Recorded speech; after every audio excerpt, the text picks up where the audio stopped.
in public institutions has gotten very shaky. Her presence here today affirms that the fight against corruption is not just a bureaucratic duty, it is a leadership and government priority. Her Excellency, and I like to call her the First, has been a firm advocate for accountability, transparency, and institutional reform, and continues to inspire future generations anchored on integrity and justice. Ladies and gentlemen, please rise and join me in warmly welcoming Her Excellency, the first woman Vice President of the Republic of Ghana, to deliver her remarks.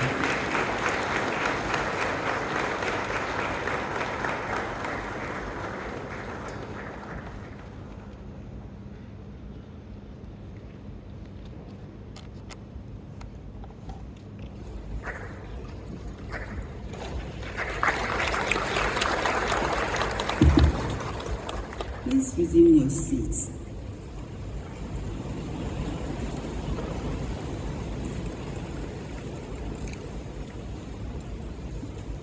Good morning, everyone. Please allow me to refer to the protocol established and to welcome everybody here. Consider yourselves very, very special. You know you are already.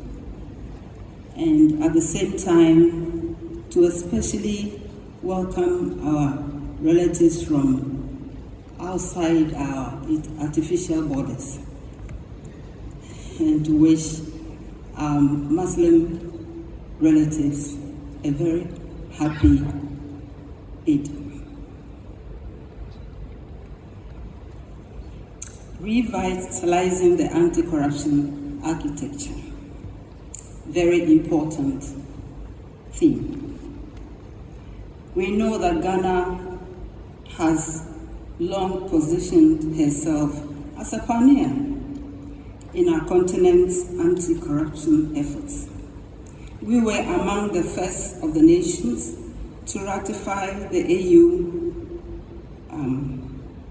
Convention on Preventing and Combating Corruption in 2007, and we demonstrated our early commitment to continental standards by submitting the first baseline report to the AU ABC. Our anti-corruption architecture is built on solid foundations. We have the 1992 Constitution and comprehensive legislation, including the Criminal Offences Act, Whistleblowers Act of 2006, the Right to Information Act of 2019, and the establishment of the Office of the Special Prosecutor in 2017. Our engagement with the AU-ABC review process exemplifies our commitment to continental accountability standards, which we take very, very seriously. And our commitment to this inclusive approach is evident in our support for investigative journalism, civil society advocacy, and the creation of platforms for citizen engagement in anti-corruption efforts. We need to confront the hard truths. However, despite our strong institutional framework, Ghana's performance on key corruption indicators has stagnated and in some cases declined. This is according to the data from the 2024 Corruption Perception Index, the Ibrahim Index of African Governance, and our own 2022 Ghana Statistical Service Corruption Report, which revealed that nearly 5 billion Ghana cedis was lost to bribery alone in 1 year. This cannot be funny. The IMF's assessment that our control of corruption has deteriorated over the last decade, despite outperforming many sub-Saharan peers in other governance aspects, underscores the urgency of our revitalization efforts. And this is where leadership comes in. Let us consider the commitment of the Mahama administration. His Excellency President John Dramani Mahama has demonstrated his commitment to revitalizing Ghana's anti-corruption architecture. Operation Recover All Loots, or ORAL, is an effort to send a clear message that corruption will not be tolerated. The launch of a comprehensive code of conduct for all presidential appointees establishes clear ethical standards from the highest levels of government. His commitment to reviewing the 1992 Constitution to make it fit for purpose to meet our current governance challenges is yet another demonstration of the President's commitment to fight against corruption. The appointment of a presidential advisor on the National Anti-Corruption Program, the first of its kind since 1992, represents a strategic approach to coordinating our efforts. This office has identified 5 key areas that will anchor our revitalization efforts, including cooperating between anti-corruption agencies, partnerships with the state interests and governance authority to ensure integrity, provide assurance of domestic and international communities, proposing legislative and policy reforms, and supporting the Attorney General's office in receiving and processing corruption complaints. So what is the path forward? Revitalizing Ghana's anti-corruption architecture requires bold actions across multiple fronts. We must legislate and revitalize unexplained world orders, extending the application to both public officials and private citizens, while anchoring the principle of reverse burden of proof in our Constitution. The revised conduct of Public Officers Bill will onboard the views of CSOs, anti-corruption institutions, the media, academia, the international community, and all relevant stakeholders to ensure that this bill stands the test of time. The bill will be open to a comprehensive engagement by all stakeholders, and its content and passage will once again demonstrate our commitment to accountability and the fight against corruption. Definitely, you talked about the asset declaration, and I agree with the major points you have made. We must ensure also that we have sustainable financing for anti-corruption institutions to reduce their influence and also to enhance their independence. The financing of political parties and national elections must be regulated through comprehensive legislation that addresses both internal party leadership selection and national campaign funding. We need to engage our citizens. No anti-corruption architecture can succeed without active citizen engagement. Civil society organizations, investigative journalists, and ordinary citizens will be the partners in this fight. The Right to Information Act has empowered citizens to demand transparency, but we must do more to educate all of us about our rights and provide accessible channels for reporting corruption. And youth engagement, where are the youth? Are they here? Your voices are too low. I'm happy to see you here. Your engagement is particularly crucial. Young Africans represent our continent's greatest asset. You are the asset. Your digital nativity offers opportunities to leverage technology for transparency and accountability. We must create platforms for meaningful youth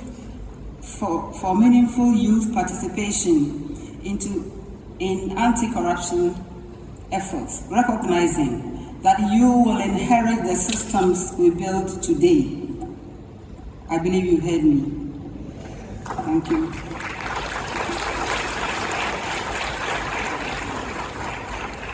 The economic case for fighting corruption has never been clearer, as Africa requires an estimated $2.8 trillion in financing to meet climate adaptation needs.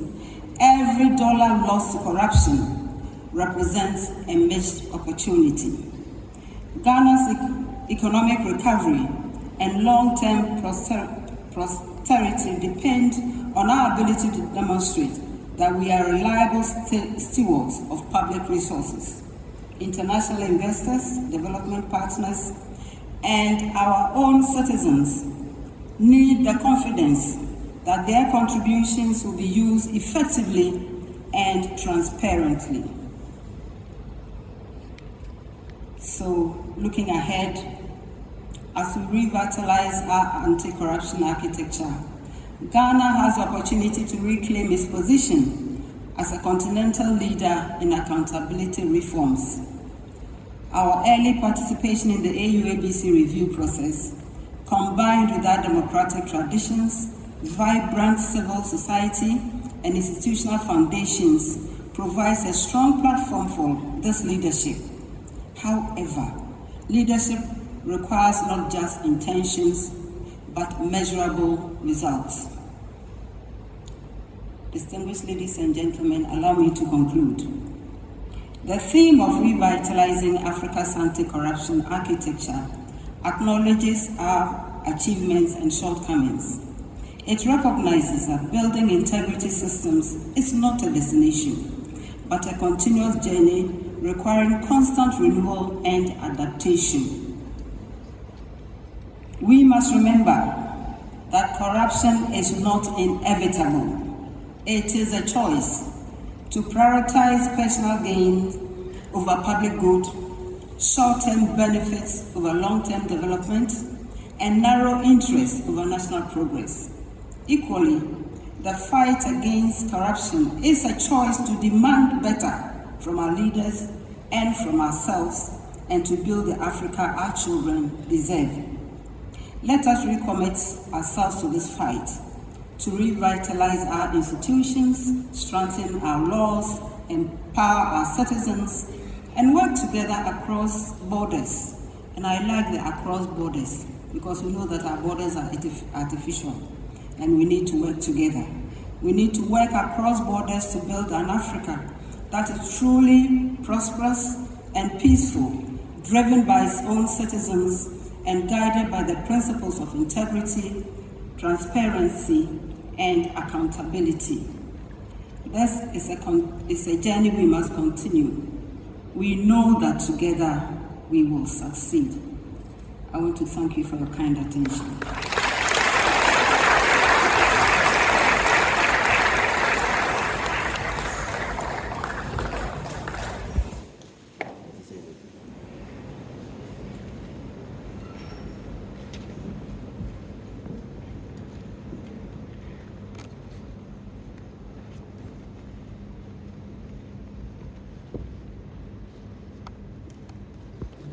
Thank you so much, Your Excellency. So much discipline and integrity. I wonder why we didn't get a woman vice president earlier than this. In fact, a woman president. Why has it taken so long? That should be one of our biggest targets going forward. Thank you, Your Excellency. Thank you.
Let's use our instrument.